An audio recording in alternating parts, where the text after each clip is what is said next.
എനിക്ക് വിശക്കുന്നു, എനിക്ക് ഭക്ഷണം വേണം. എടുത്തേ, അതങ്ങെടുത്ത് കൊടുക്ക. മോനെ വാ വാ ഇരിക്കേ.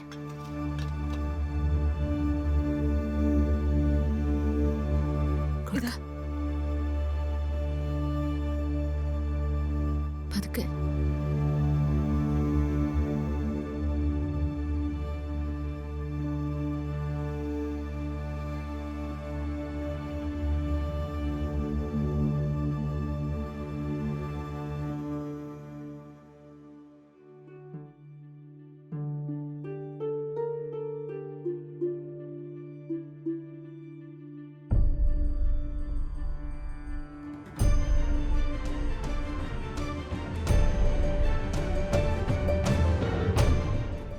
ചേച്ചി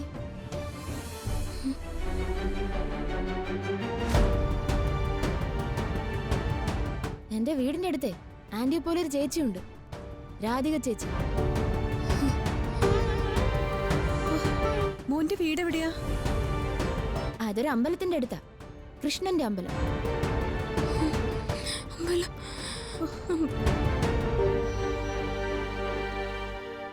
ആ അമ്പലത്തിലെ പൂജാരിയുടെ മോളാ രാധിക ചേച്ചി.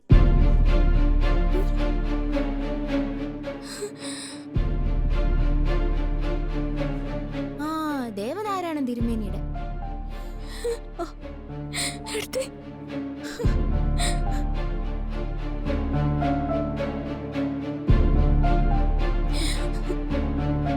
രാധിക ചേച്ചി മോനെ ശരിക്കും അറിയോ?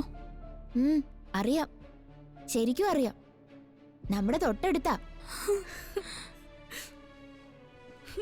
എന്നെ കാണാൻ എന്റെ അമ്മ വരുമ്പോഴേ ഞാൻ അമ്മയോട് പറയാം, രാധിക ചേച്ചിയെ പോലെ ഒരു ആന്റി ഇവിടെ ഉണ്ടെന്ന്. ദൈവമേ, മോന്റെ അമ്മ എപ്പോഴാ വരിക? അതറിഞ്ഞൂടാ, എപ്പോഴെങ്കിലും വരും. ഞാൻ പോട്ടെ, അല്ലെങ്കിൽ അയാള് വന്നെന്നെ തല്ലും. മോന്റെ അമ്മ വരുമ്പോ മോൻ പറയണേ. ആ പറയാം. ആ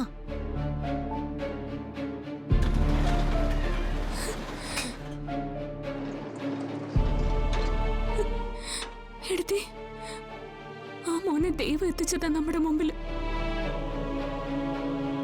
അവൻ പറഞ്ഞതൊക്കെ സത്യമായിരിക്കോ?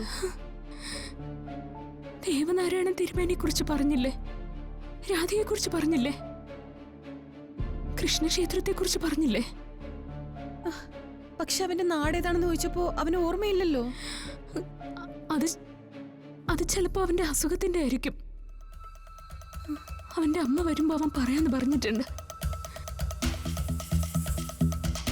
ഒരുപക്ഷെ അവന്റെ അമ്മയായിരിക്കും നമുക്ക് പുറത്തേക്കുള്ള വഴി കാണിക്കുന്നത്.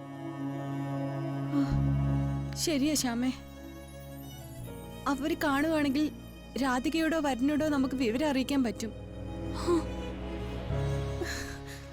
അവര് വന്ന് രക്ഷിച്ചോളും നമ്മളെ.